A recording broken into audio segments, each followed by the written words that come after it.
Chiroyli yigit. Qarang, murasa kerakli bo'lgan kosmetikam tugab qopti, kremim. Shunga pul bering, keyin salonga ham boraman. Aka, siz shundoq ham chiroylisiz. Menga tabiiy go'zallik yoqadi. Tabiiy go'zallik? Ha? Ashda? Salonga borib nima qilaman, to'g'rimi? To'g'ri. Agar salonga borsam, mo'chaklarini bo'yab chiroyli qilib qo'yishadi, oqlari ko'rinmay qoladi. Ayniqsa mana betimga qimmat kremlar olsam, ha? Ashta. Nima keragi bor? Yuzimga tirishlar chiqmay qolmasin. Turish. Endi aytaman-da. Mabodo yuzimga uqotlar qilsam, ha? Keyin mana ugrilar chiqmay qo'ysa-chi? O'g'rilar? Ha? Mana o'rmonga o'xshagan mo'ylovlarimni aytmaysizmi tabiiy go'zalligini? Salonga borsam, bekordan yulib olishadi. Mo'ylovlar? Ha? Adashib kosmetologga ham borib qolsam deng.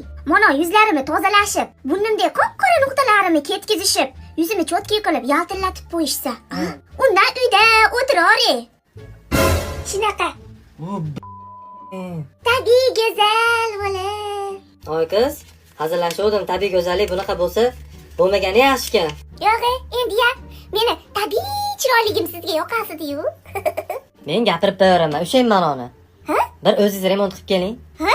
Bo'ldimi, yoqmayaptimi? Hang. Ko'zlarim qonab ketyapti, tezroq yo'qoling. No, demay, tabiiymanu. Nima dedim? Tabiiy chiroylipanu. Yo, mana ketyapman. Ayol majnudan falak hayrondur, falak bo'lganiga pushaymondur.